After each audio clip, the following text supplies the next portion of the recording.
What's the good part is that Deana's going to talk for a little while because she's been here several times before and she's told her story. She's going to tell her story a little shorter and she's going to allow people to line up. We're going to line up on this side. She has to touch you to tell you your past lives. When I sent out the announcement for the private sessions, within 2 hours, all 21 slots were filled. And we have a waiting list of about 35 people. So doesn't mean you won't get in if somebody cancels, but the chance of somebody canceling are not too good. So she's going to line up. You should line up over here.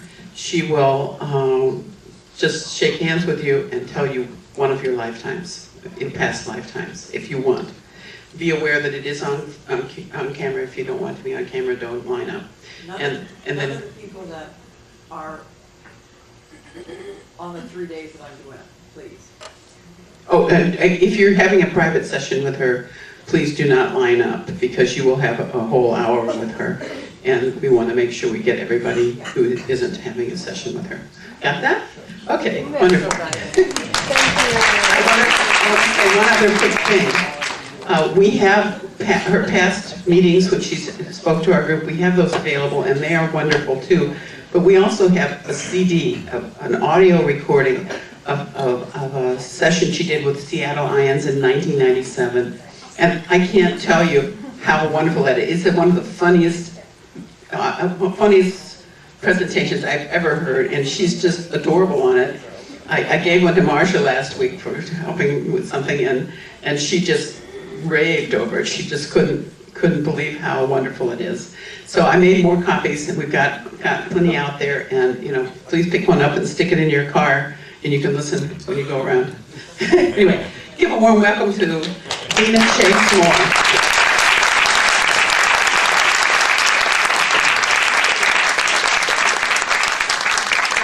You're a rock star.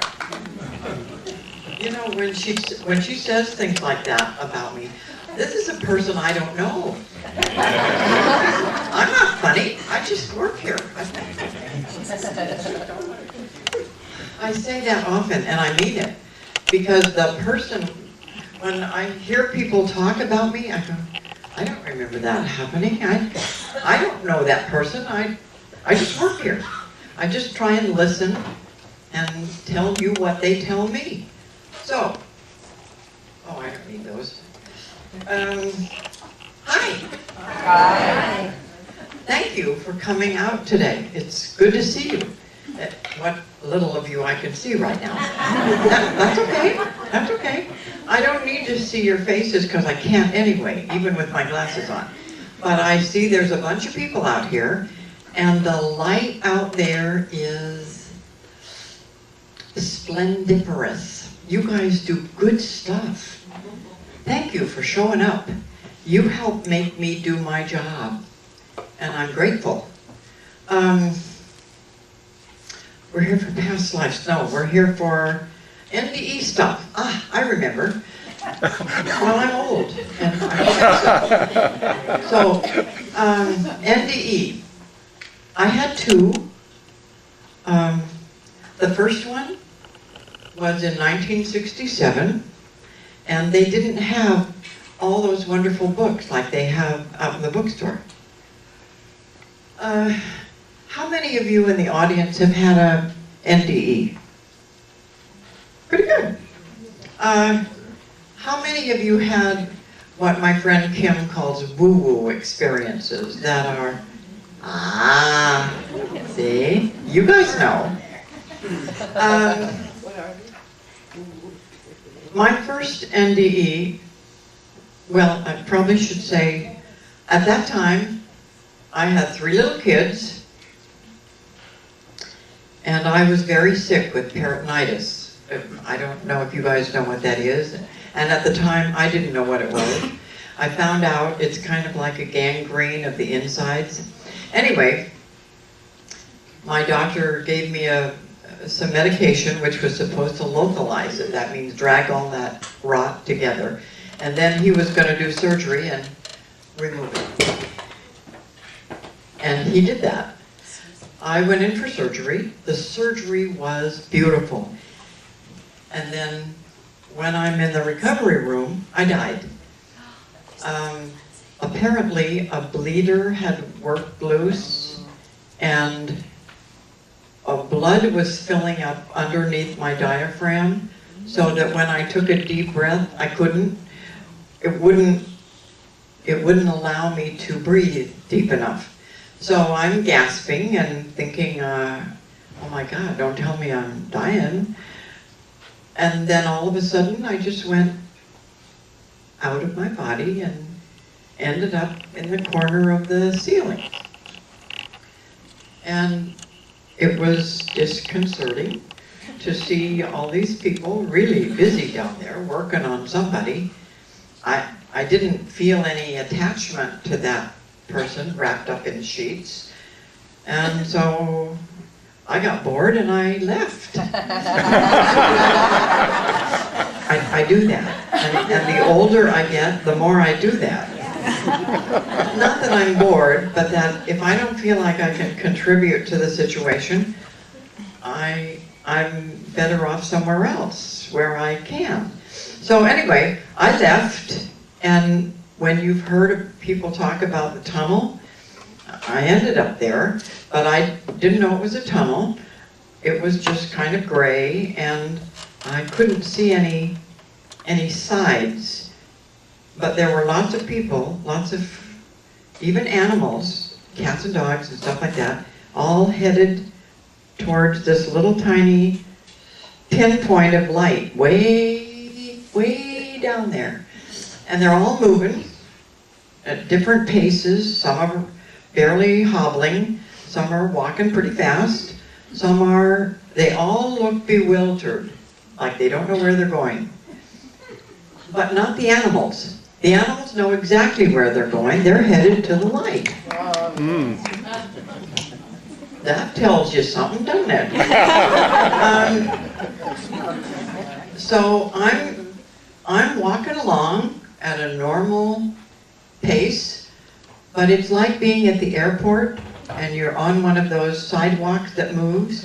So you think you're walking like this, but you're going way faster than you're moving. Anyway, I'm looking at these people around me, trying to see if I know anybody there. I don't know anybody there. But we're all going in the same direction at different rate of speed.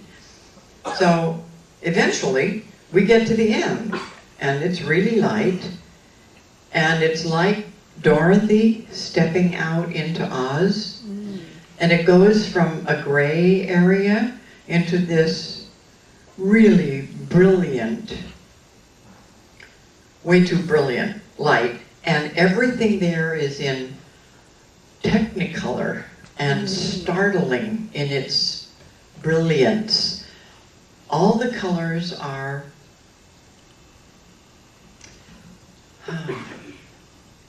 not only are they bright, but they're palpable. They're thick. They're squishy. How do I explain that? Texture? Dimensional? Just a minute. Let me see if I can find my own word. I appreciate your help, really.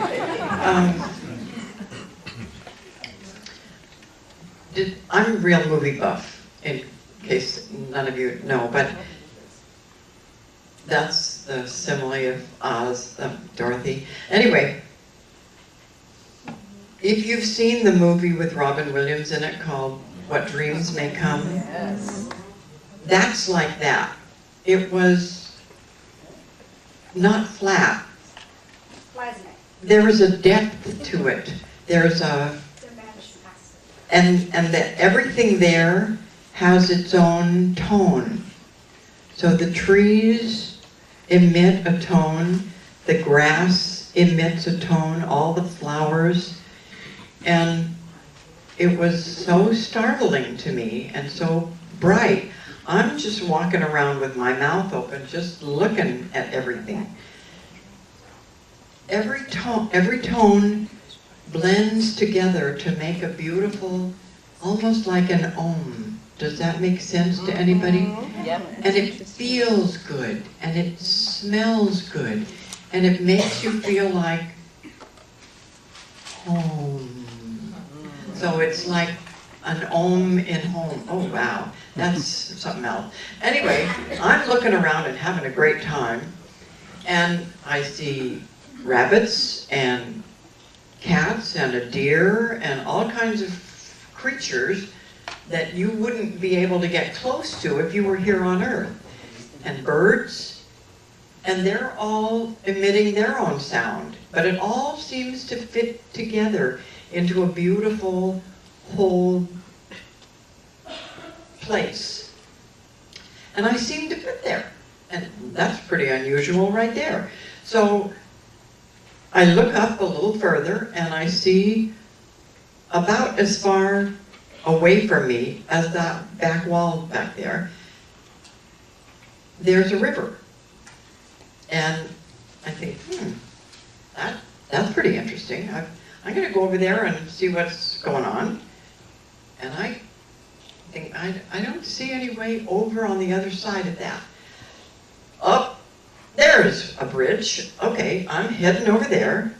And there's a beautiful stone bridge that's got a bump in the middle, straight out of Brigadoon.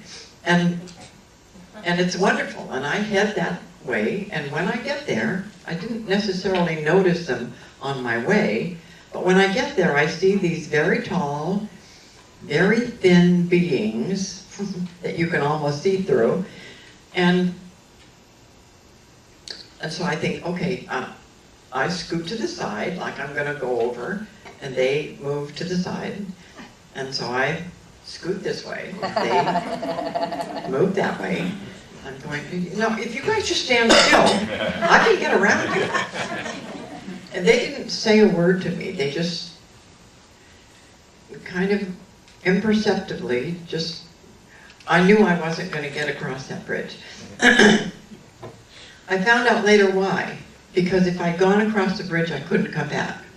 But anyway, they had huge eyes, and I thought, are you guys aliens or angels or something like that? And they didn't say a darned word to me. But when I realized I couldn't go across the bridge, with that negative thought, I went right back in the body. Because negative stuff isn't allowed there. So I was really ticked that I had to go back in the body. I realized why when I got back in the body, and I realized how bad it hurt, and I realized how heavy it was, and I realized how I didn't want to be there anymore. But here I am, back in the body. And they brought me back. So I don't know if it was them sending me back or the medical profession bringing me back, but here I am. Here I am. That was number one. The doctor, who was a friend of mine, is going, Deana, wake up. Deana, come back. Deana, can you hear me? Leave me alone. You got children. You have to come back. No. Deana, you have to come back. Your mother will kill me. Well, I know that feeling, so, okay, what do you want? It was hard. It was hard to be back here. I was very unhappy, all that stuff, and that was my number one. The number two happened, that was in 67. Number two happened in 72, 73. November. Anyway, it was a couple of days after my second husband died. in an automobile accident. And I was not happy about that either. And I had a surgery scheduled for, well, a couple of times. I had the flu, and so it had to be postponed. The first one was my partial hysterectomy, and my second one was my complete hysterectomy. So now I'm really hysterical and broken, and it's okay. I got kids, I don't need any more. But when Bud died, I had 3 days to take care of all the business part of his dying. Now, he was a coroner's investigator, so death was a normal part of our life, what with conversations and all. Anyway, he had an automobile accident, and so I took care of business, thinking that when I go in the hospital this Sunday, I died before, I know how to do that. I just thought, I'll go be with him. And I could hardly wait. So I spent 2 whole days doing insurance and my will and where the kids are going to go and what's going to happen with the house and stuff like that. And so when I went in for surgery, I was so delighted. And sure enough, there was no tunnel, no brilliant, no. I went straight to Bud. And I said, "Hi, honey." He said, "What are you doing here?" Now, just a minute. I just spent 2 days doing paperwork. Do you know how badly I hate paperwork? And he went, "Okay, but you still can't be here." "But I am here, and I'm going to stay here. I came here to be with you." He went, "Doesn't matter, you can't stay here." "No, I don't hear that." "No, tell me." He said, "Honey, you can't stay." "Then how did I get, if I can't stay, how come I'm here?" "No, you can't stay. It's not up to me. You're talking to the wrong person here." He's saying, "Well, then tell me what I have to do and I'll go back and do it, and then I'll..." "No, you're not listening to me. You can't be here now." Not happy. And I argued loud and long, and I know how to do that really well. He said, "I tell you what, no, you can't be here." "Well, then tell me why. Give me something here." Yeah. He said, "You made a contract. You have stuff you have to do." And I went, "Well, tell me what it is, and I'll go do it." He said, "You're not listening to me." He said, "This is like telling somebody who's a kindergartner what it's going to be like when they're in college. They haven't had enough life experience yet. You have to go through these certain things so that you've been there and you've done that and you know that, so when you get here, you're ready. You're not ready yet." Do I need to tell you how unhappy I was? He said, "I tell you what, when it's time for you to go, I will come and get you." And I went, "Oh, okay." And with that negative thought, right back in the body again. You guys don't know how heavy your bodies are. Even somebody like this sweet little lady here in the front who probably weighs 80 pounds soaking wet. Your bodies are made of earth stuff. And so they only respond to earth stuff. But who you are barely fits in that tiny little body. You have a spirit that's absolutely enormous. And it has to be crammed in that little tiny body. And your emotions are hampered by how big a step you can take, how far your arms reach, you don't realize how stuck you are in earth stuff. But that's what happens when you take on a body. And the contracts you make with God before you get here, you forget when you get here. And you spend a lifetime trying to remember them so that you can do what you promised to do when you got one body. Does any of that make sense to any of you? Thank you. Then I'm not crazy. Because it took me a long time to get that. And I'm still working on it. And I figure if you're still working on it, then you're going to be here till you get it too. And we all get it in different ways. We get it through our children, our grandchildren, the people that you meet every day, like you wonderful people here. You help me get it every day, so thank you. And we need to say thank yous a bunch. So those are my NDEs, but after my NDEs, my life changed in such strange ways. I couldn't have done past life readings before then. I barely understood what reincarnation was. I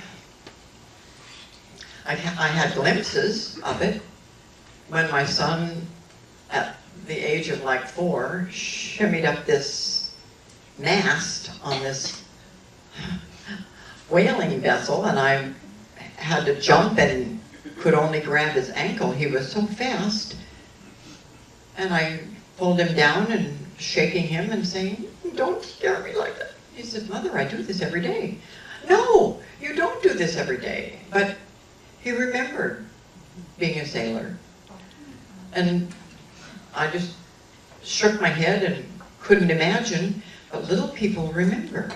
Little people are close to the time before, so they remember a bunch if you let them tell you about it.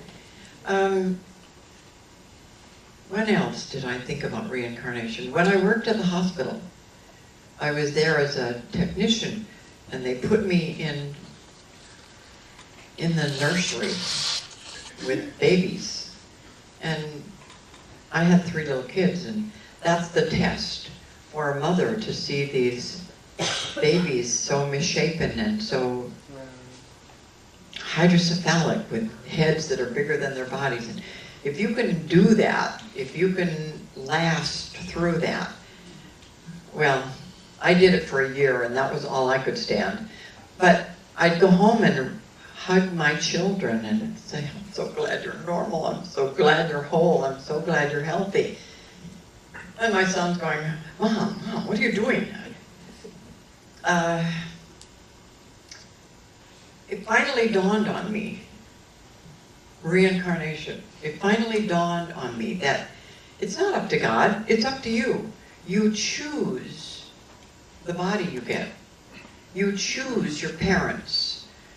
Even if they're abusive, you choose them for a reason. We can't see it at the time because it hurts too bad. You choose your astrological sign that helps give you the tools with which to do your lifetime. You choose all these things on the other side. And then when you get a body, you get sidetracked with how your body is, with the sensuousness of your body, how good everything smells and tastes and feels. And so you forget what you're here for because you're sidetracked by the sensuousness of your earth experience. But that's like crash course time. It's like going to summer course and you know you've got to cram all this in 3 months. You know you've only got 70 years to learn all this stuff. So you do what you can. And if you knew about your past lives as the growing up period, it would drive you crazy because you're having a hard enough time dealing with one lifetime as you're living it. You're having a hard enough time sorting this stuff out for yourself without complicating it with lots of other lifetimes. By the time you're an adult, and hopefully you know who you are and you know what you can do and what you can't, maybe a few lifetimes here and there you go, "Oh, that's why I do this," or "That's why my leg hurts so bad," or then you start putting it all together and going, that makes lots more sense now. Okay, and that's all we're doing here. We're just learning. So, what else do I need to tell you? Energy.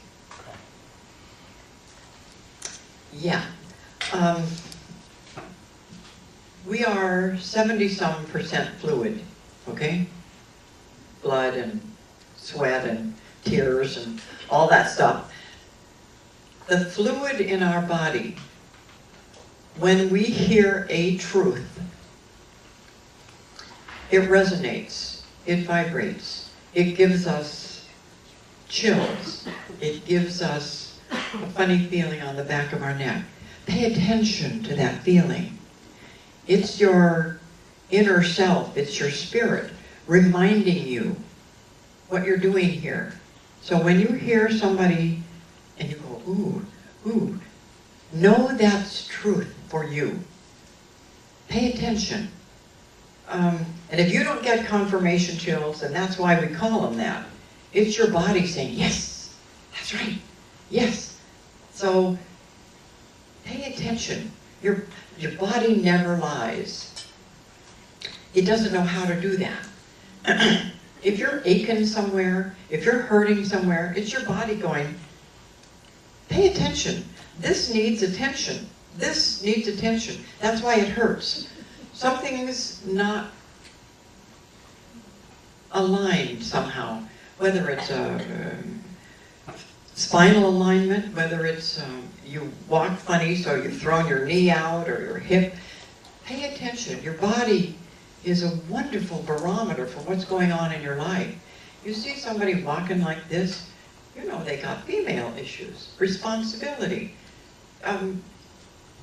Never mind. I just watch people move and it's interesting to see. What else do I need to tell you? Colors.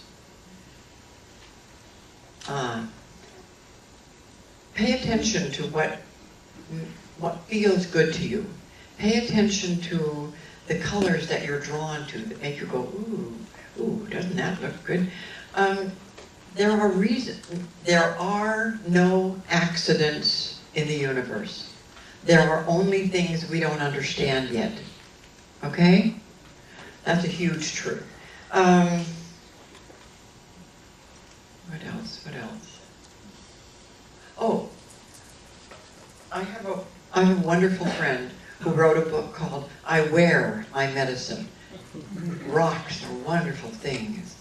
They feel good and they make you feel good. And so they help you in your daily stuff, or they help me. Anyway, Diane, where the heck are you? Can we ask questions? What next? What? You want me to stop? Pardon me? Shall we line people up? Can we ask questions? Questions. Yeah. Questions, yeah. Yeah. Questions. I can't hear you, you're too far away. Questions! Questions? Questions? Ask questions. If we're gonna have questions, I gotta put my glasses on. Repeat the question, please, for people that say them. Sometimes questions will lead me to remember other stuff, so. Oh my goodness. Way back there. Can you talk really loud? Yes, I can. Tell me your name, please. My name is Craig. When I was teaching school right out of college, I had a high school student. This was my first encounter with anybody who had had a near-death experience. He had an enlarged heart from a very little time he was a kid. He had multiple operations. Uh-huh. He talked about having an experience that his tunnel was dark and he went down. He said he had heard about other people and this was categorically different. It sounded like if there was a hell, that's where he went. And I'm wondering, have you ever heard that? Because I've ran into other people who have had near-death experiences and they're all were very similar to yours. His was completely different than any I've ever heard. Okay. I have heard, I've been doing this for a long time. When I had my near-death experience, they hadn't coined the phrase yet. Back in '67, nobody knew what a near-death experience was. My family thought I was out of my mind. So, it depends on what you have here. This is the only stuff you take with you. What's in your head, okay? Yep. None of your other earthly experience goes with you when you die. Only the stuff you've learned. That's all you take with you. That and love and those emotions that push you one way or another. That's what you take with you, okay?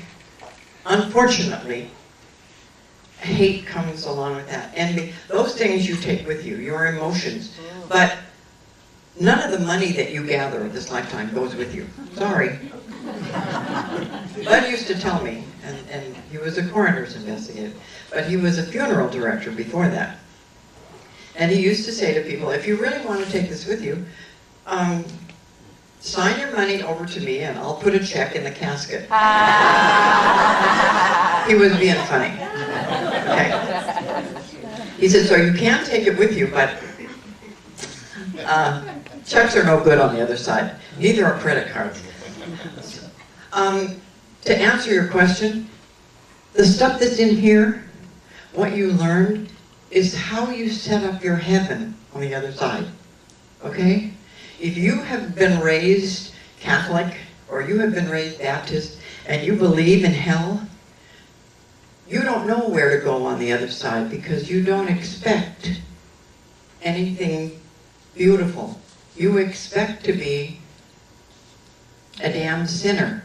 So where would a damned sinner go? I give up.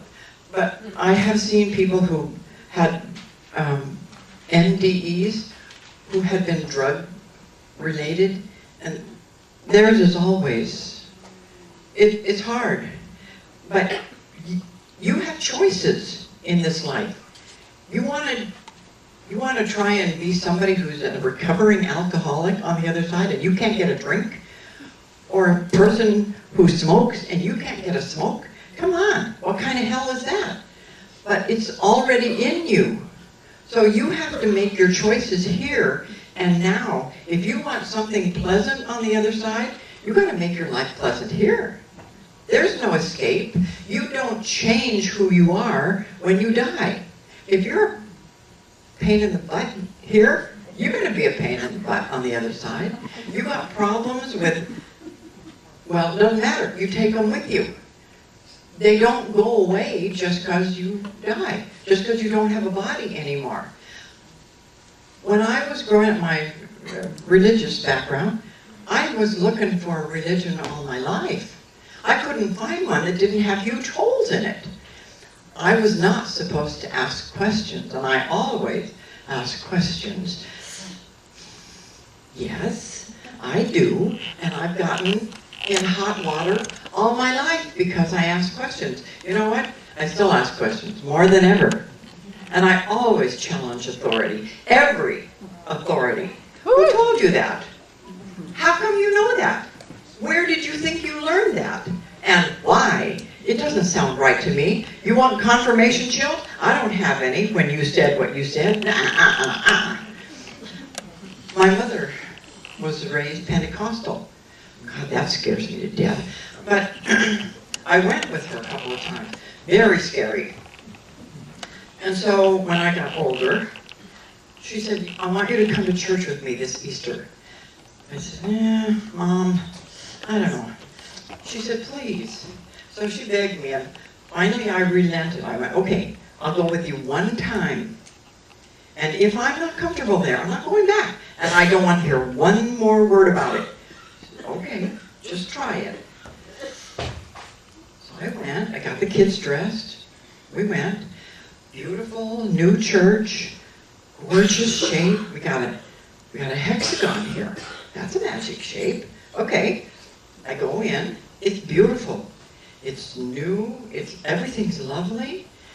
I sit down. I think, well, maybe I was wrong. Okay, the music is lovely. Everybody's aura goes up and blends. It's wonderful. The minister gets up to talk. Whoa, think about that. Why? What do they think he wants from them? Well, I never went back, and my mother shut up. She died a few years ago. Just a minute, I'll take some more questions. She died a few years ago. Now, she had an NDE, but it was like 10 years before she died. So we could talk about some of this. And she lived near me for a while. And then she moved over to Idaho where my sister and brother lived. So I went over for a visit. My sister called me the day before I was supposed to go and she said, better not come. Mom isn't doing well. She may not last the night. And I went, Linda, I already have non-refundable tickets. I'm coming. She said, Deana, I'm trying to tell you, if Mother dies tonight, there's nobody going to be there to pick you up in Boise. I went, okay, I got that. Then I'll stay with Virginia, but I'm still coming. So my brother arranged somebody to pick me up, 127 miles they drive. My sister-in-law, and I hadn't spent any time with her alone. So she picks me up. She said, are you hungry after your long flight? Right now, the only thing I can think about is Mom. So if you just take me there first, we'll do everything else, anything you want to do afterwards. She went, I got it. So she took me straight to Mother, and when I get there, I couldn't tell if Mother was asleep or dead. She was that quiet in the bed and not moving a bunch. So I went over and I put my hands on her feet. She went, Deana? And opened her eyes. And I went, yes, honey, I'm here. She said, oh, I'm glad you could come. I said, have you seen Grandma? She went, yeah. I said, and have you seen Gran? That was my great-grandmother. She said, yes. I said, and Aunt Jane and Aunt Donna? Oh, yeah. And I said, have you seen Dad? She said, no, I can't find him anywhere. But he had a different thought process than hers. Anyway, I said, I don't know if I can get back, honey. What are you doing here, by the way? She went, I don't know. I thought I'd be gone by now. I just don't remember how to let go. And I went, okay, well, I'm going to be here for a few days, and I'm going to come and visit you every day. And you got to know that whenever you're ready, it's okay if you go. She went, I know. I said, I'm just telling you, I'm going to probably say goodbye before I go back to Washington. And it's okay. Linda and Dawn are just going to have to find a way to get over it. So I think the point I'm trying to make is some of us know that it's temporary. Now my mom was 87 years old, so she'd been around for a long time, but she was ready to go. And I think it's because we talked about her passing. It wasn't a taboo. She knew that she'd lived as long as she was going to. And it was hard for her to sit up, and she was in pain all the time. You gotta be glad to go under a situation like that, because then you don't hurt anymore. And she was, and she did. And every once in a while, she'll come and remind me that she's around. They're always around, you know. I told my mother 30-some years ago, I said, you know, when you die, Grand's gonna come and get you. She went, how do you know that? I said, because they tell me. She went, they didn't tell me. I said, you weren't listening. They talk to you all the time. We have guides. We have everybody who's born gets a guide right then. The Catholics got that part right. You have a spirit guide who's born with you, and their job is to stay with you from the moment you go to the moment you pass away. You get lots of other guides throughout your life. You're going to learn something new. You're going to go to school. You're going to learn a bunch of stuff. You get new guides to help you with all of that stuff. And then when you're done with that part, then they move on, and you get new ones. And every time, well, it's full in here now. You guys bring your own stuff with you. And then when you go, some of them go with you back home, and some of them stay here or go with someone else. It's wonderful to see, and it's full in here. So thanks, whoever you brought with you, I'm grateful. More questions?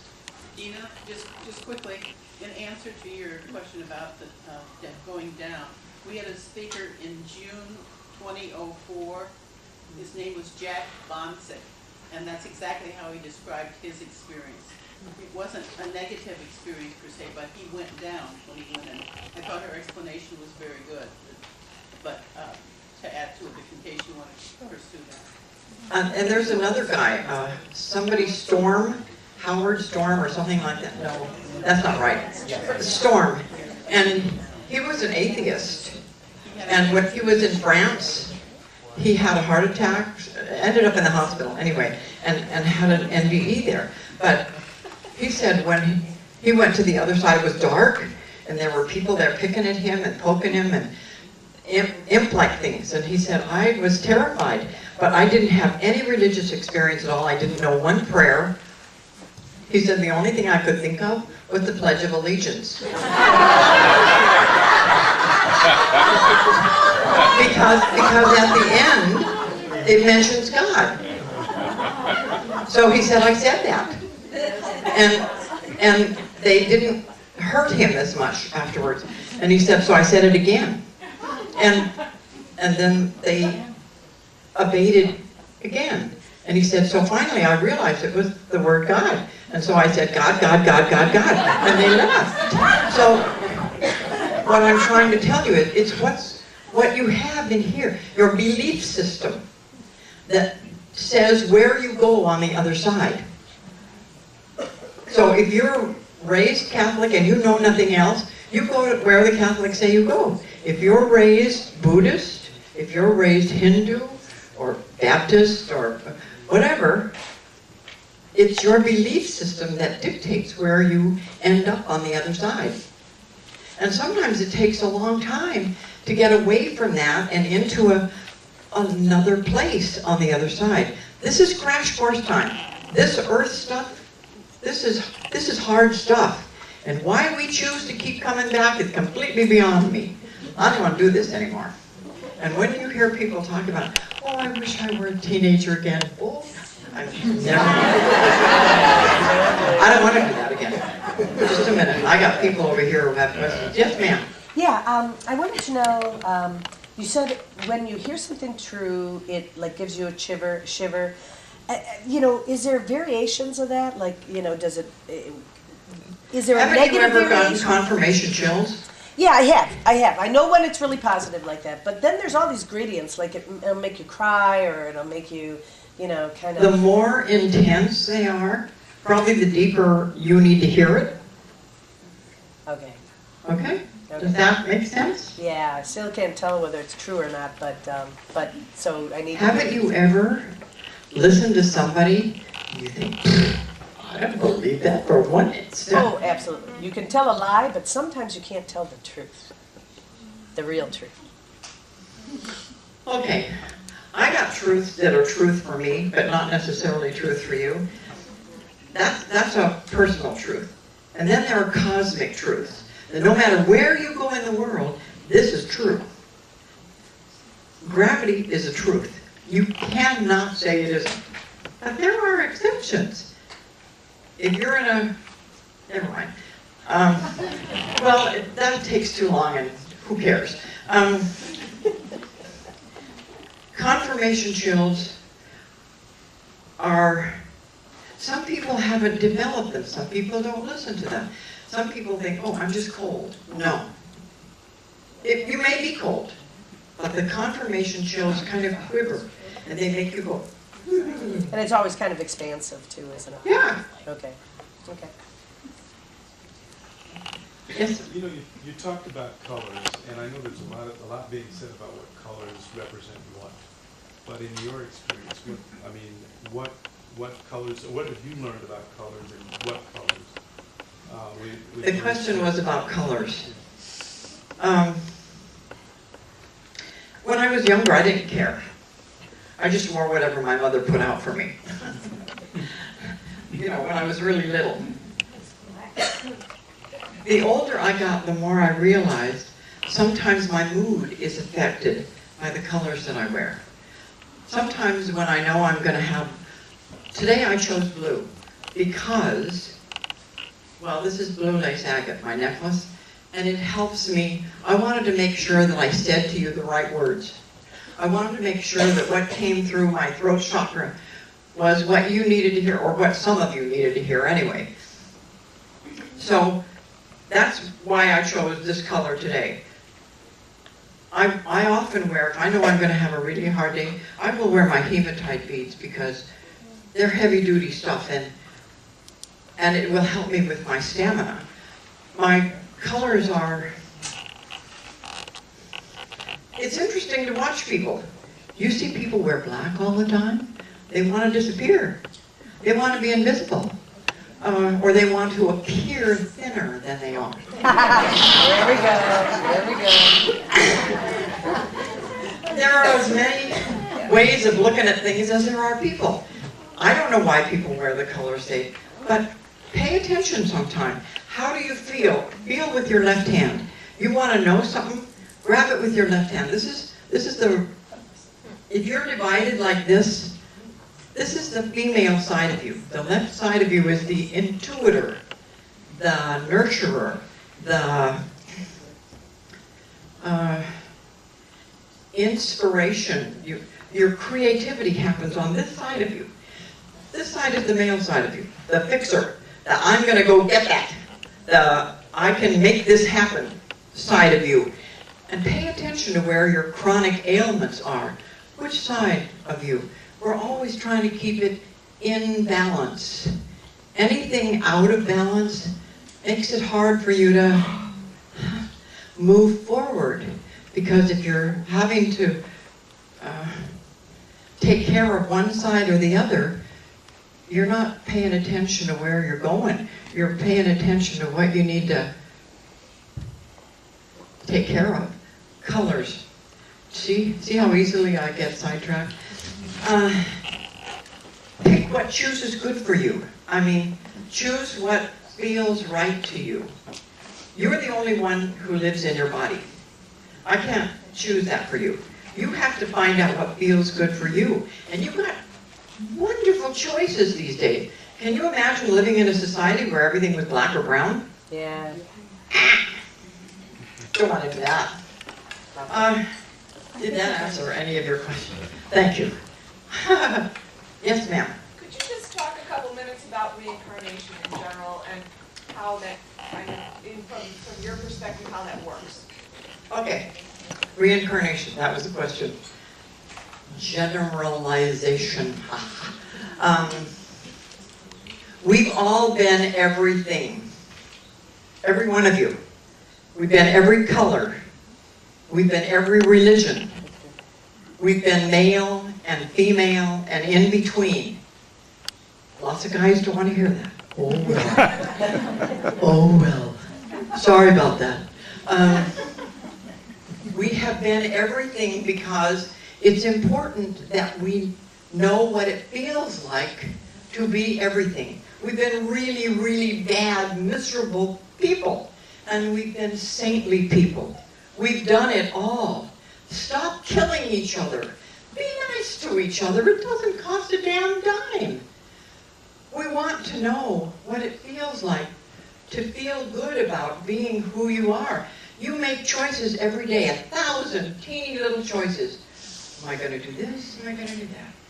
And even in not choosing, it is a choice that you've made. Be responsible for the choices that you make. Be responsible for the words you say to other people. Would I like that said to me? Nah, maybe not. Reincarnation. I think I said it. We've all been everything. Now, what it means to this lifetime? Wow, that's a whole other thing. Because you can't fix anything that happened before. You have no control over that now. The only life you have any control over is the one you're living right this instant. And nobody else lives in there but you. So, who are you? Do you like you? Do you remember growing to the person that you are? You are who you are from the time you took your first breath to who you are right now. You made those choices to be you. I didn't make them, nobody else did, not your parents, not your mate. So make well-informed choices. Not only are you who you grew up to be this lifetime, you are the sum and the total of all of your lifetimes. That's your soul that's grown in all these different lifetimes to be who you are now. You did a good job. Keep growing. Yes, ma'am. Can you tell me whether or not, do you think that a fear that you have in this lifetime has anything to do with a previous lifetime? The question was, do you think the fear that you have this lifetime came from some other time? Oh boy. Yes and yes and yes. Fear is false evidence appearing real. Okay?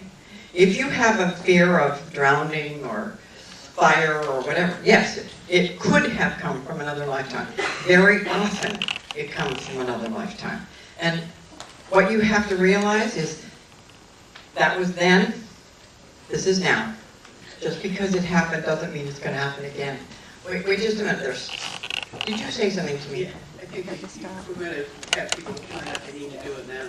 Okay. She says, line up. People can ask questions.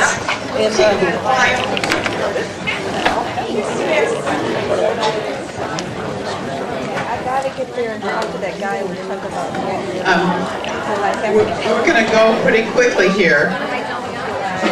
Single file. Get in line, everybody. Line is here.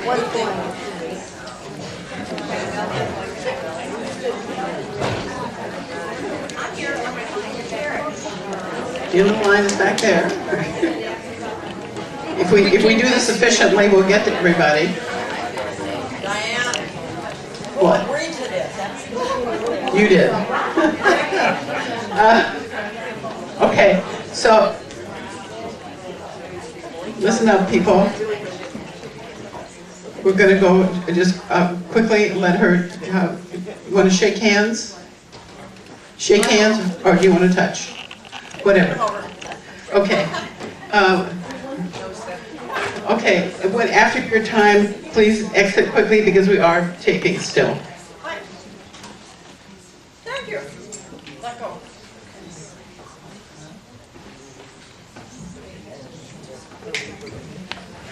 Don't say that, you're full.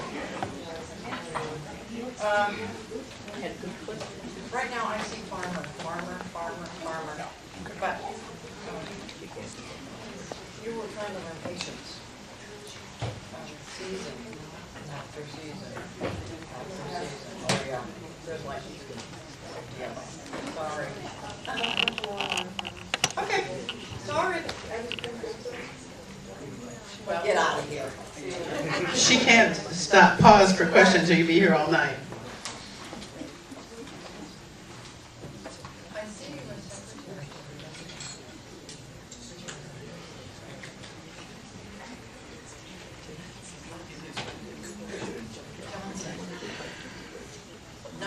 Not Lyndon Baines Johnson. Andrew Johnson. Lincoln's predecessor. Yes. Sorry.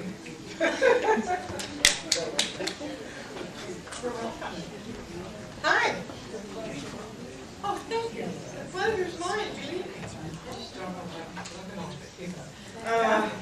One at a time, Deana. One at a time. I see you went to ballet dancer in Russia. Oh my, aren't you charming? Yeah, you worked really hard. That's all you did, was dance from the time you got up. I was an actress in this one. Really? Yes. Amazing, thank you. Hi. That's okay. You can get it in. Let go.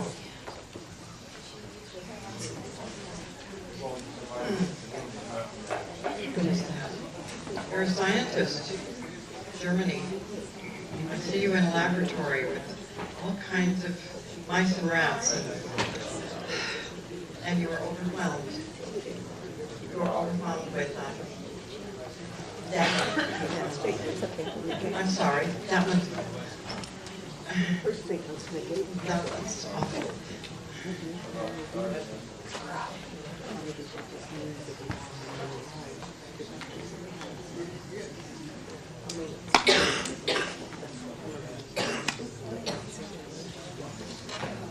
Egypt, fishermen on the Nile. I just don't want somebody else on you. Hi. Oh my. Let go. Let go.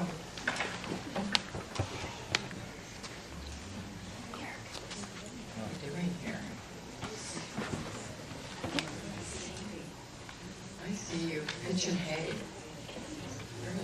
Ukraine. You do farm, but you're a pitchfork with 3 on it, and you're going like this. You worked hard that lifetime. One quick note, after you have your session, feel free to get your stuff and leave. And the people that are still here, be quiet so that they can hear really well up here. And we are going to, we are going to Ruby's. Wow. Can I have some more of that? Wow. You were a man? Big man. And you're putting steel together and rivets and sorry. I don't know where these things come from. Let go.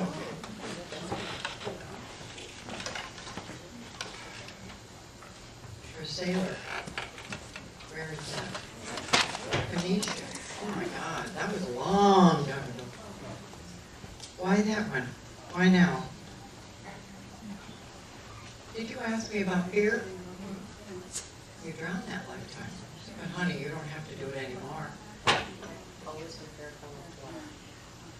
You've drowned more than once, but that one just went, sorry.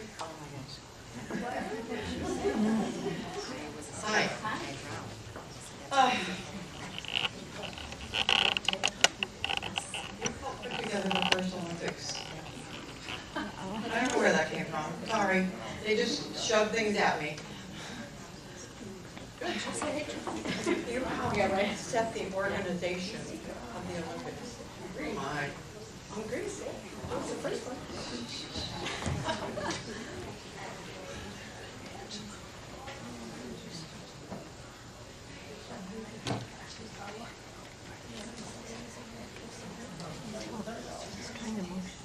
That can't be right. Come on, right now. Straighten me out on this one.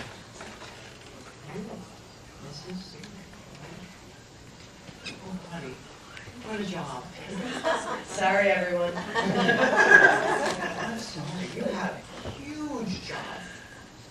Whoa. Thank you very much. I'm ready to go home now. Diane. I'm good, thank you. I'm really good.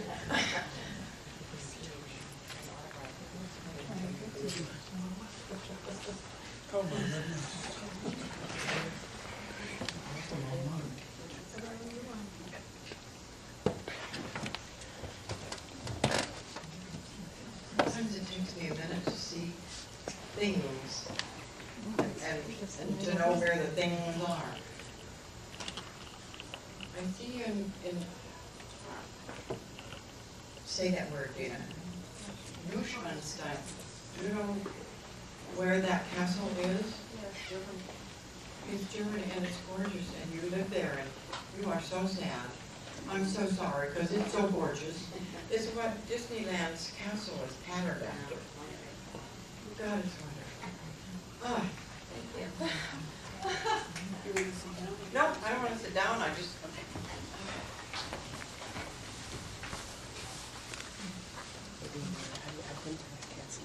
Have you? You're a doctor. Yeah.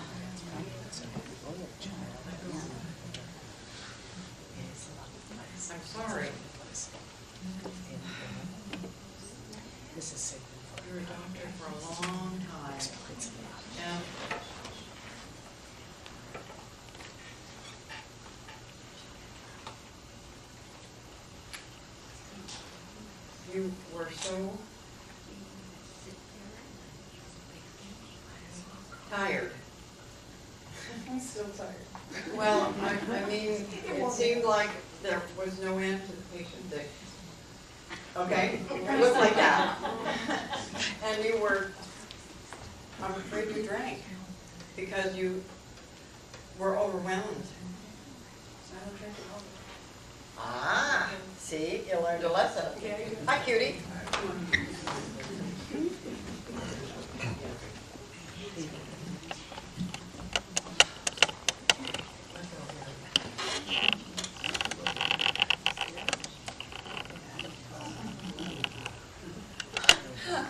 I'm sorry.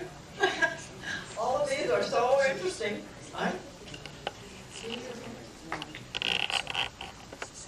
That's a witch doctor. And just having a good time. A bit of psychologist. That's what it took. Nice. Oh. I don't know what I want to touch on you yet.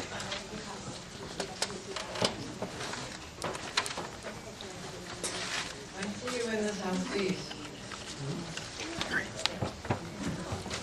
You're a lady. You're wearing a sarong. And you're enjoying yourself.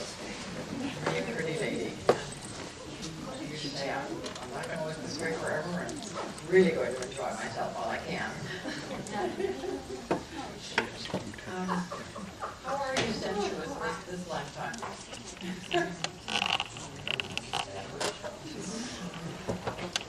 You might start touching things and see how they make you feel. Hi. Oh, pretty blonde lady. This is Betty. Let's go.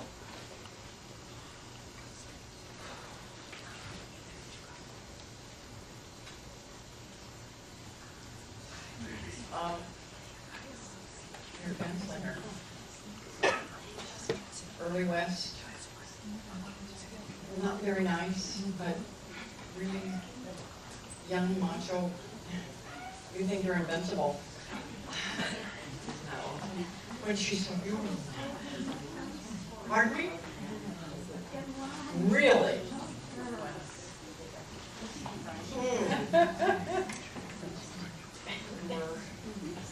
Good-looking young guy, and full of yourself, and we have lifetimes like that. What can I say? It's hard. I mean, it's not what people expect. It's never what I expect. Hi.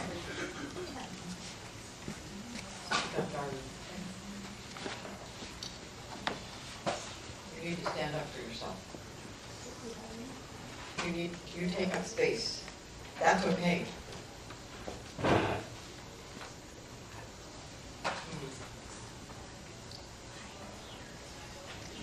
I see you as a midwife. Where would that be? I'm afraid you were burned at the stake. Early Puritan stuff. Here. It's not gonna happen again. Don't be afraid to talk. Say your truth. It's really important that you do. Let go.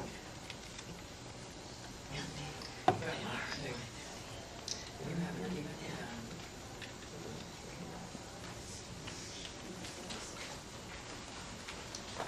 Hi.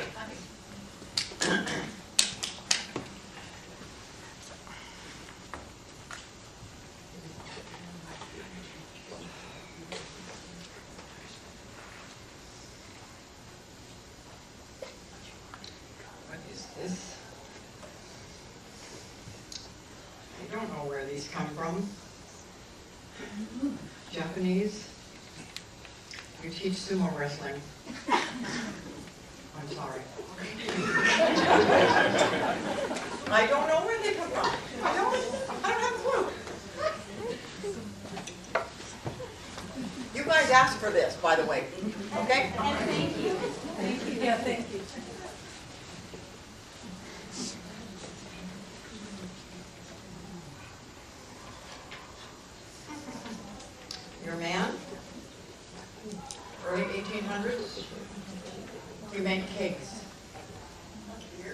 No, you make the kegs themselves.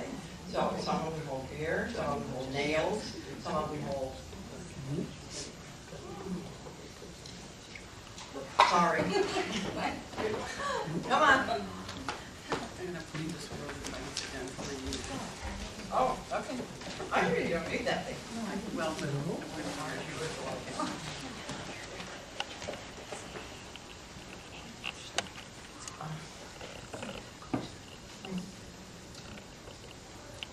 What would you say if I told you that I see you as a man this big, a lumberjack, and you are enormous, and you are so strong, it's the,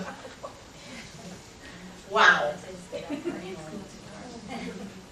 Dynamite comes in small packages. Thank you.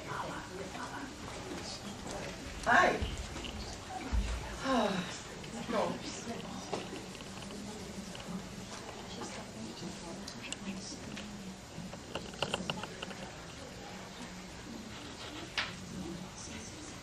Are you a warrior?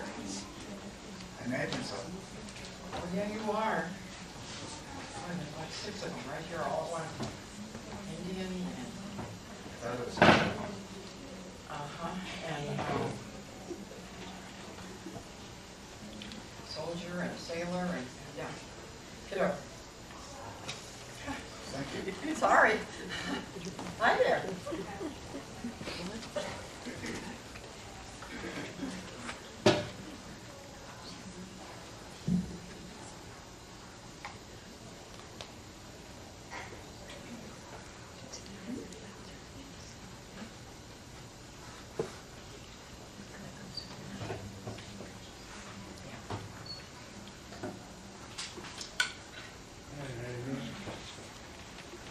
I see you as a minister.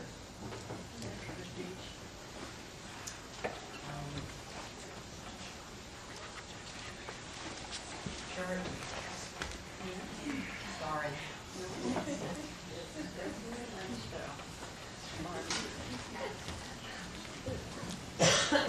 Hi.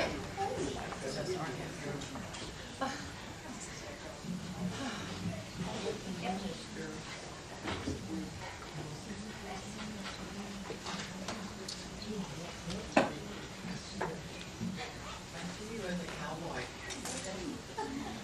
Not in this country. You're like South America and Argentina. And you have very dashing, young man. Oh. Yeah. And you're very young horses and you love it. Hi. I haven't even made a dent, have I? Yeah, you have.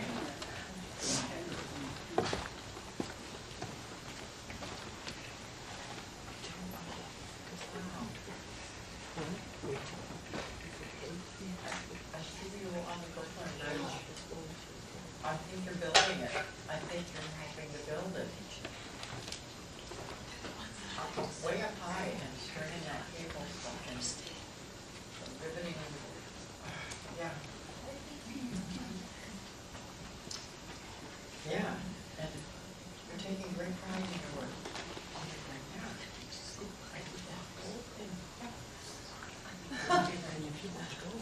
Hi.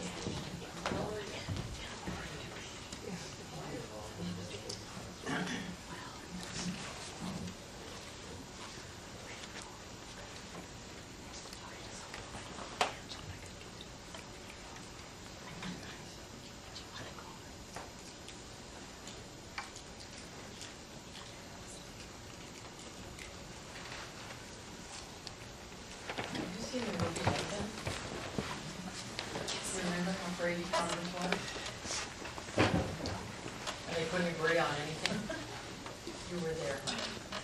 One of those senators, one. You thought you had a good try to make it, but I didn't hear you. You ever feel like that now? Just like you contribute something?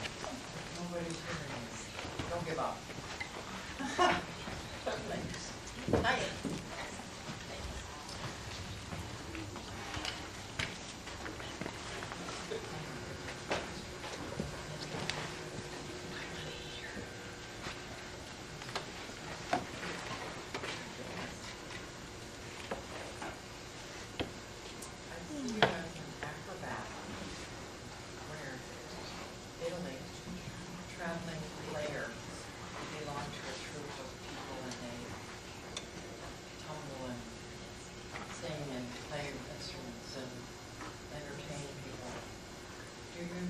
Are you an entertainer this lifetime? No.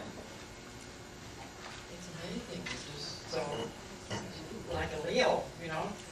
I'm a Leo. Oh. Okay, thank you. Hi.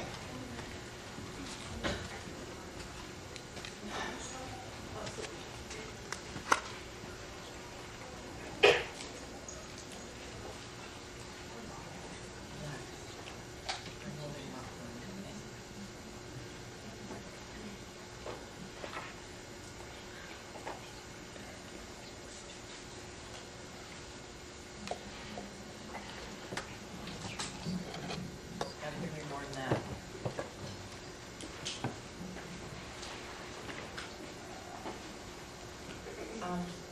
You went with Cook, Captain Cook. You were a sailor on one of his ships, and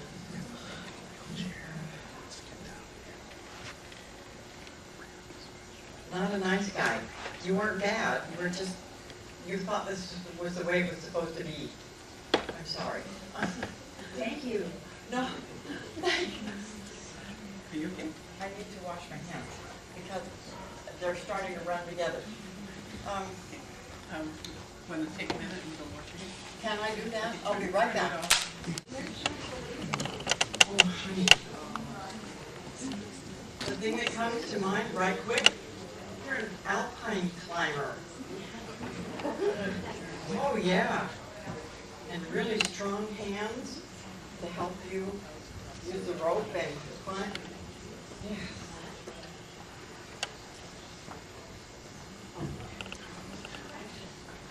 You fall. That lifetime you fall and are crippled. But you remember what that's like. It helps you do this now. Okay? Pardon me? No. Not now. It's okay, honey, because you're gonna teach people how to do this and not be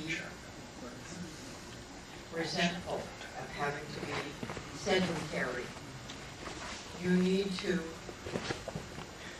tell them that this is just now. This is just a lifetime now. It's not forever.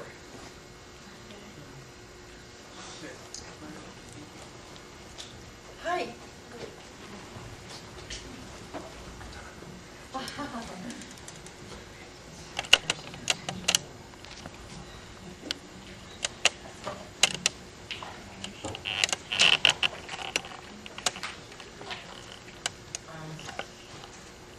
see you with Christ. You were one of his neighbors.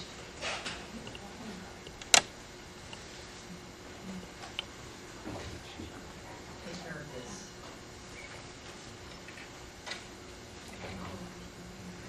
Yes, there is here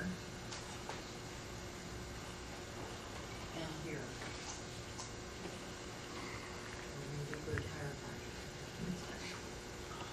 Go for surgery.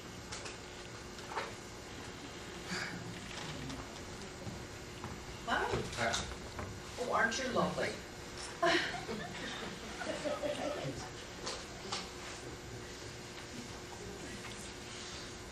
see you as in the sewer, Deana. In Japan. You have really wonderful healing hands then. I don't know about now.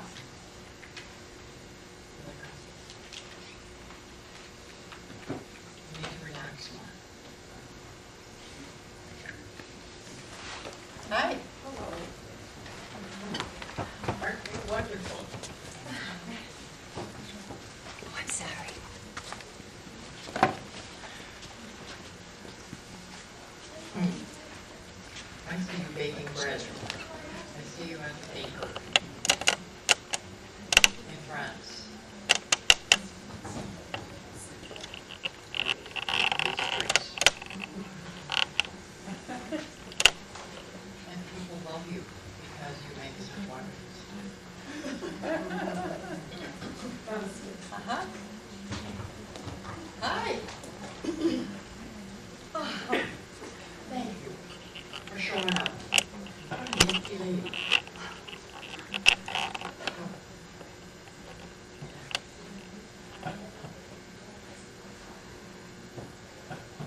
see you on safari. You're collecting animals for a zoo. This would be early 1800s. You're collecting them for the zoo in London.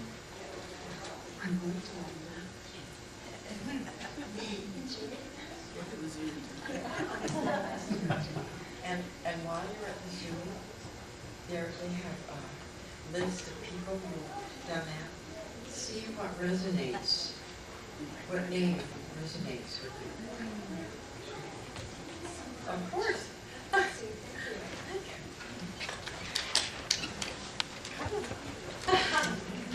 Hi.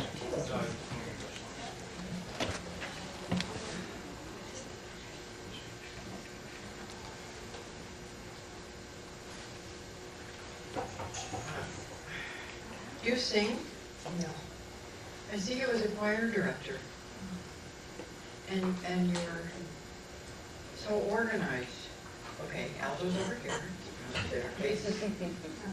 And it's wonderful. And you make the most gorgeous music. Wow. I wish I could do that. Uh-huh. Hi. Oh my. Hi.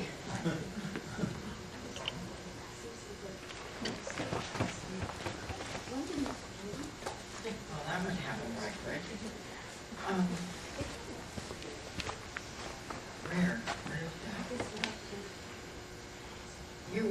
You helped some of the first balloonists to understand that kind of aeronautical stuff about doing balloon travel.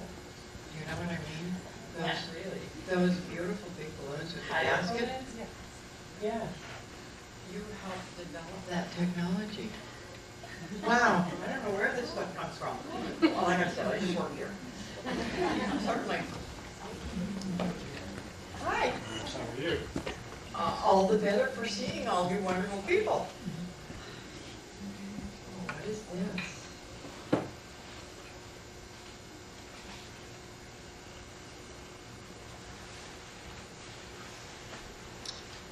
You're a lady?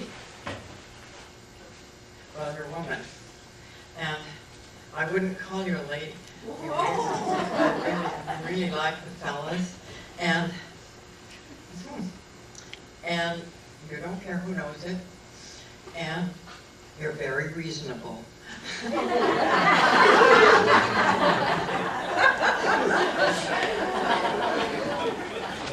I'm sorry. It's okay. Oh my.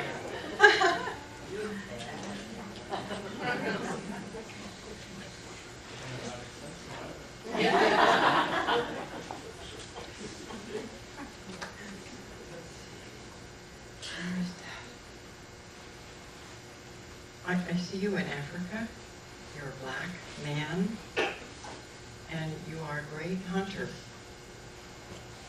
And you have the lion claws to prove it. Bye. Hi. Hi. Hello. You sure you want to do this? I know.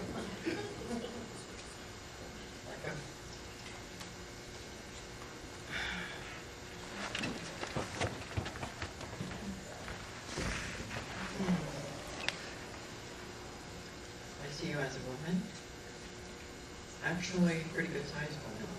And you have like 8 kids. I'm sorry. and your husband just died. So you have a huge job in front of you, raising 8 kids. And the only thing you know how to do is take care of kids. Oh my God. That's what you do. You open a daycare center.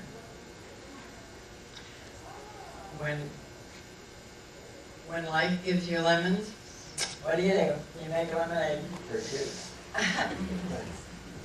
Hi. Oh, and ladies, oh my God, how would it be? Isn't this awful? You are the Viking. You must be almost 7 foot tall, oh my God. I hate looking at something. And honey, you were as bloodthirsty as the rest of them. Sorry. That's You don't have to do, you don't have to do that anymore. Isn't that nice? And now, this lifetime, you know, this whole bullshit. Hi.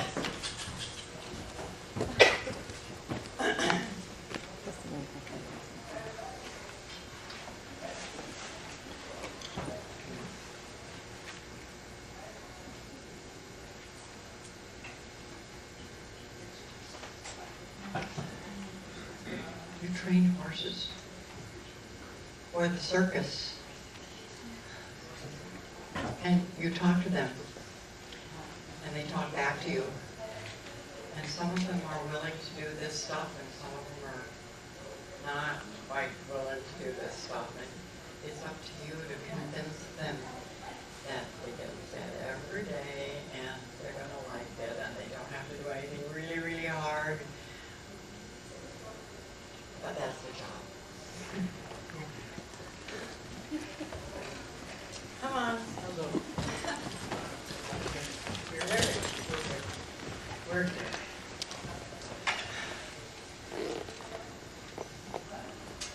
I ate in there. I thought I might need to take that off. I didn't listen. But now you know, don't ya?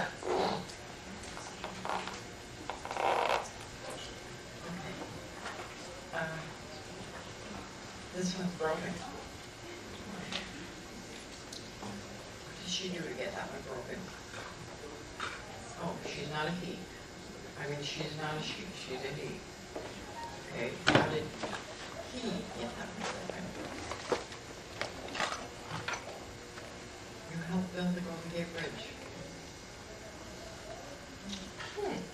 And you fell. It wasn't in the water. It was on the north shore. And you went, I'm lucky I'm still alive. A broken arm. This is true. Thank you. Hi.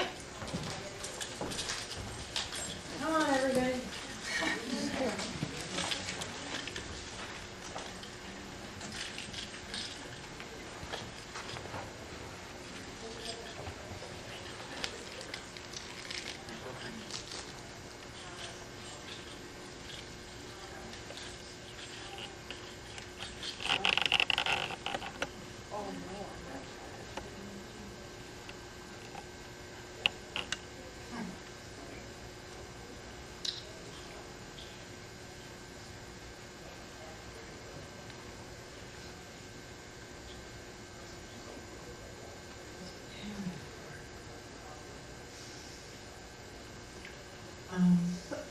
You're an executioner. You make gallows and help people go over, and they forgive you. And it's hard to do, and it's hard to live with. And more often, 90% of them say, I forgive you. It's your job. Oh, sorry. Hi.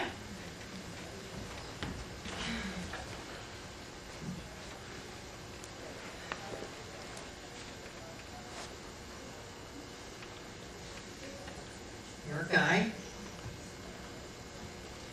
What are you doing under the ground? You make the subway system in New York. You helped make this. Oh, isn't that wonderful? Wow. Wow.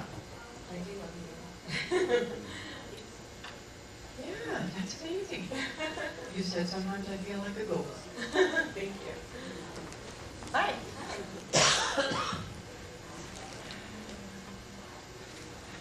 I am mesmerized by your laughter. Pay attention, dear. Okay. Where is that? Southeast Asia. you. You run a tea plantation. You're men. And you drink.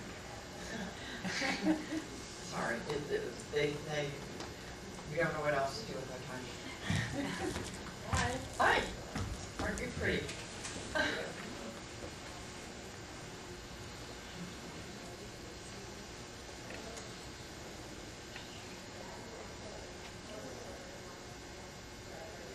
China. What are we doing in China? You make boxes to ship things in. Oh, I'm sorry. I don't know where they come from. I just work here. Hi. Just a second.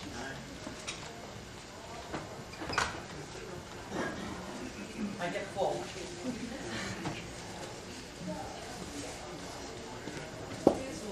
In a minute. Yeah.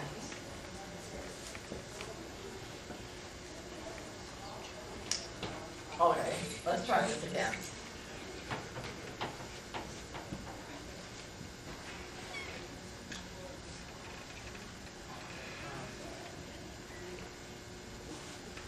Civil War time. You make army boots. Not very glamorous, I know. But really necessary. Because so many of them are without much one. You have a family. And you work really hard.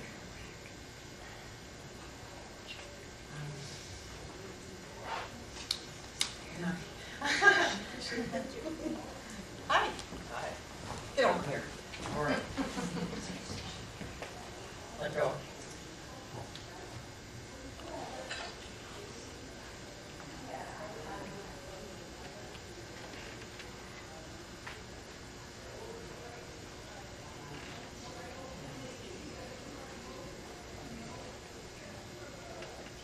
Apothecary. Italy. Renaissance. I want to hear how it goes.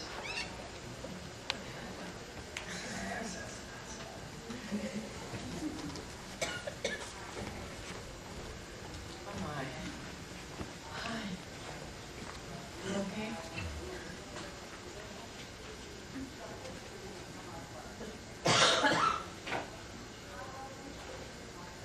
An herbalist. Where would that be? Southern France. And you grow a lot of your own lavender and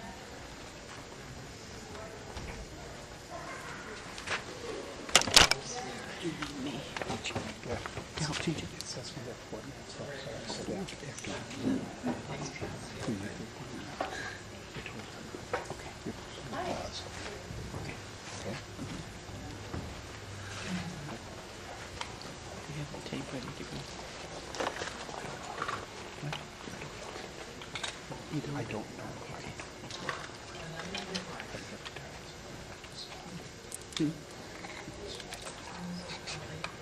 Two more, just change it. this, I'm not sure of the times like her. This is Margaret Yeah, see, it's Sanger. 1:30, but it's just 3 minutes. And you have to work really hard to educate make choices for themselves about their own body. And huge resistance. You are a really strong lady.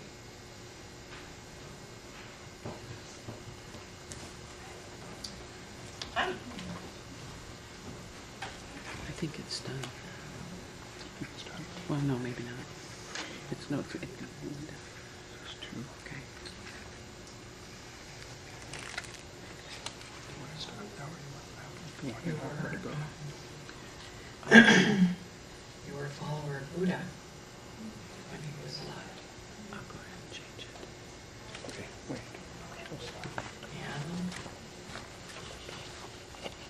you have some he struggles with, he kept trying to not doubt, and it made you stronger in the end, but you did struggle with it. But you loved it, so you kept trying to make it work right. A hard lifetime. Okay, we're back on. All right, bye. Thank you, Diane. Well, that was fast.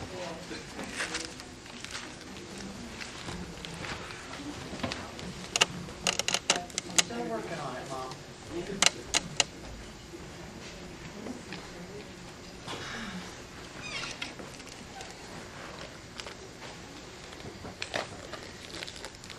You do massage. Where is this? South Sea Island somewhere. And it's like a lot of effleurage, you know what I mean? Not like Japan, not hard, not wonderful stuff. In Asia somewhere. Thank you. Hi.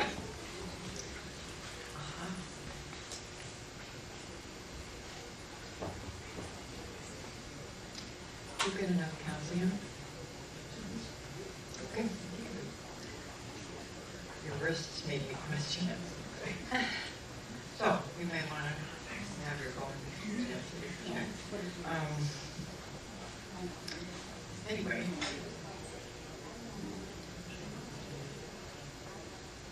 Armor, where?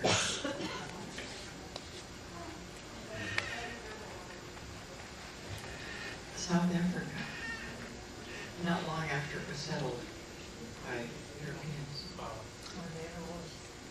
You're a man. Thank you. Hi. How would it be to be that then? That was sweet.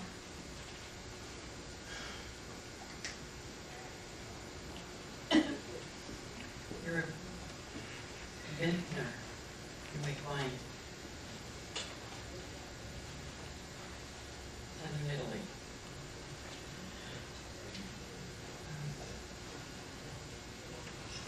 Late 1600s.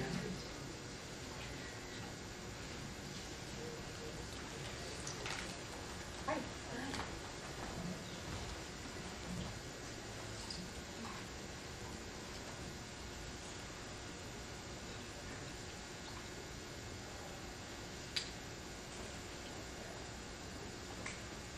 Amazing. You make gloves. Beautiful gloves out of hemp skin and doe skin, and they feel so good, and you're just so lovely. For ladies.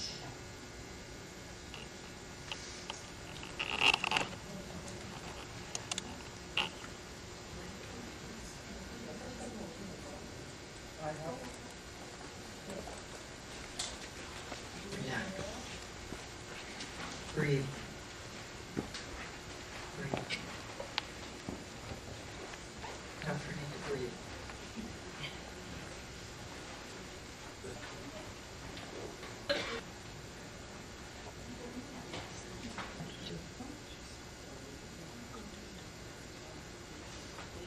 You are an Indian person on the East Coast, Algonquin, somewhere.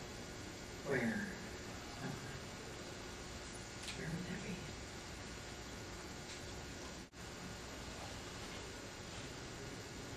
You are a man, really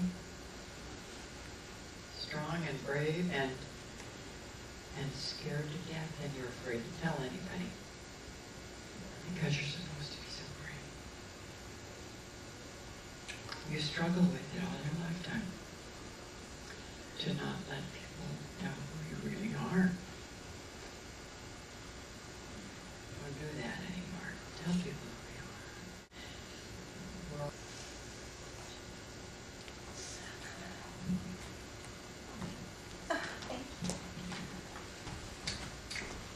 Hi. I'm back on duty. You are. And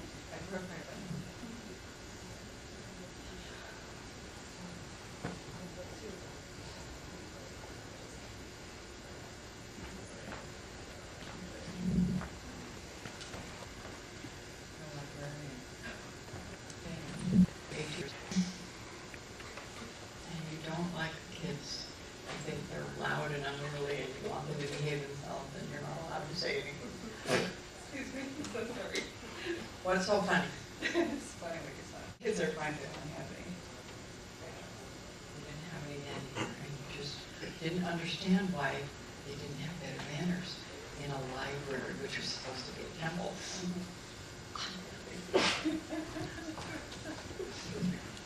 Come on, guys, come on. Hi.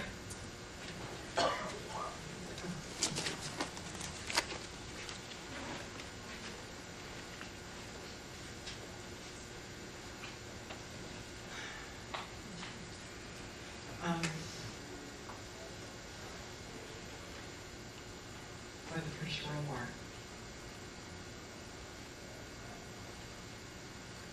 And you really are proud of your expertise and how to do it.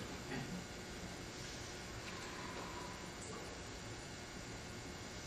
yeah, and you teach people how. Also, you understand. Ah, hi. I'm good. How are you?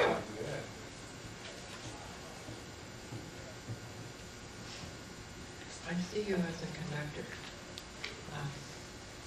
Not on the train. Like,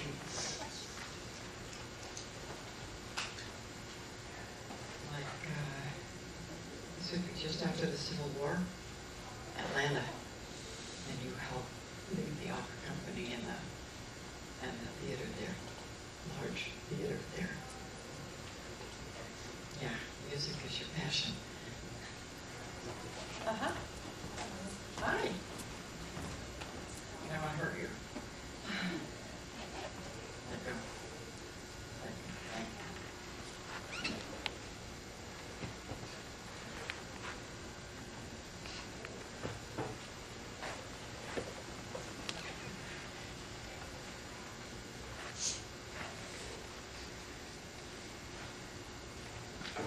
You know, I got about 6 all at the same time. So I'm having trouble saying one. I beg your So pardon. many incarnations. Yes, you're just loaded. Well, we all are. This is nothing new. It's just that when I touch this lady, they all just hit at once.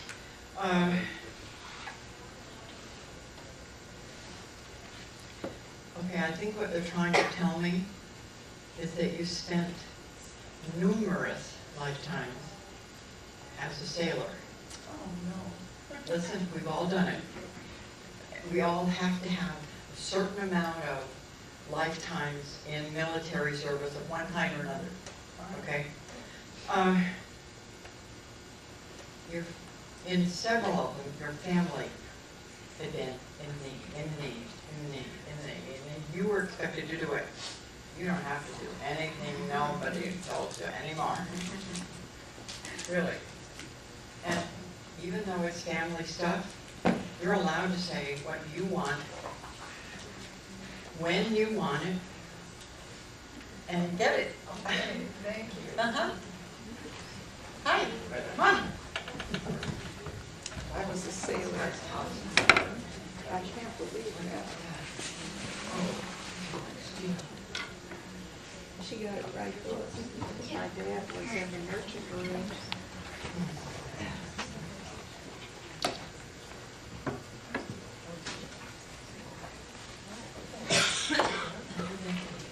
You're in the water, but you're not a sailor.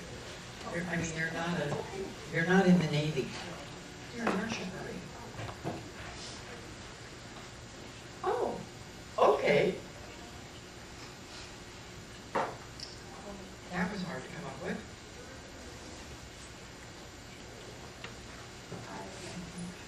You need to learn to let go, honey. These are really stiff. Are Are you trying to hold things to your twist? Where's your the end? Capricorn. If you're trying to hold on, making things happen correctly.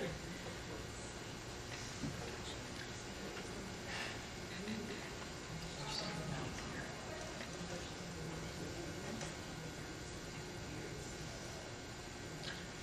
Not everybody sees things the same way you do. You have to allow them their growth period, just like you had yours.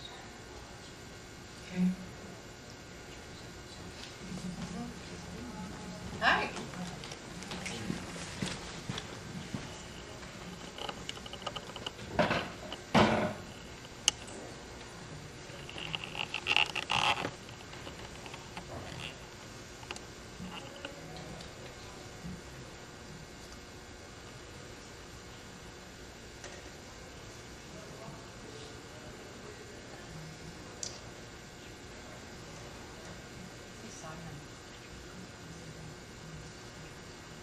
Or is it sprint? What a hard job. Okay. Sorry. You could let go of that now. But you're a really good teacher.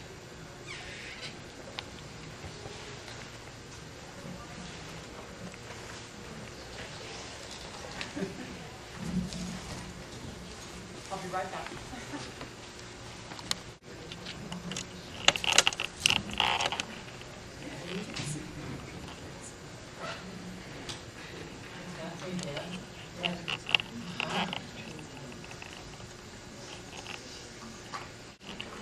Okay, I see you in the theater. Vaudeville? You really love things that are pretty. And want to show them to other people. Pretty. And so when it came time for you to say, sorry, these are the girls I want for this. Next time.